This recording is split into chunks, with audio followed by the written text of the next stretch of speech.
Of course, we realize that the truck industry is energy deficient and it is very costly. But in the final analysis, it is the consumer who has to bear the cost. The business and industry could care less whether the goods are carried by a cheaper mode of transport like the railways or a costlier mode, namely by trucks. However, in this, the economy as a whole gets hurt.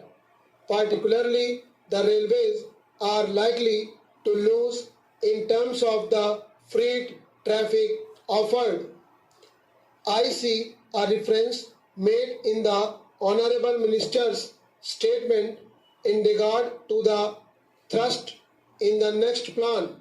We realize that it would require more resources and more than the much more efficient management and support from the entire group of railway employees at all levels.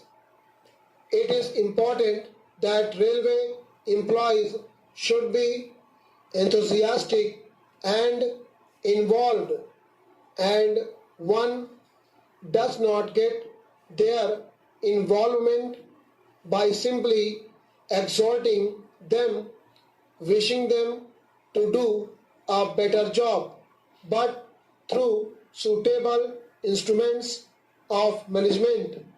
Certainly, railways require much more capable leadership at all levels. We have a very dynamic railway minister. I have respect for individual members of the senior railway staff.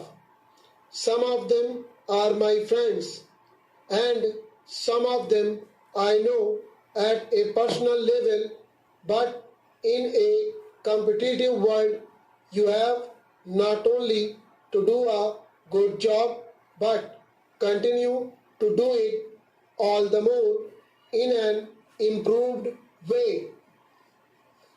Now, there are three aspects in the railway development program. As a passenger, we are interested in the new railway lines. Not only that, we are also interested to see that the railways promote the infrastructure to support development potential growth for the depressed areas. Laying of the new lines is very critical, but more than that, productivity of the current assets of the railways is also one of the critical determinants of the final efficiency of the railway system. Now, with regard to the new railway lines, I would like particularly to refer to the eastern region. Historically, railway lines were laid in the coal belt and some other areas primarily to provide links and support to the extractive industry.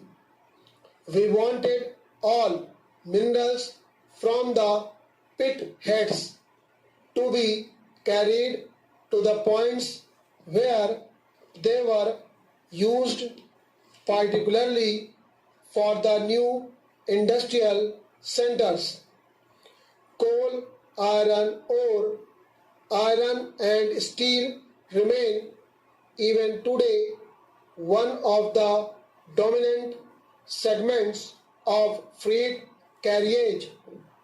So, the density of railway lines in these two regions, particularly Bihar and West Bengal, has a historical origin. But if you look at the post-independent India, the per capita increase of railway track in that region has not been improved, stopped.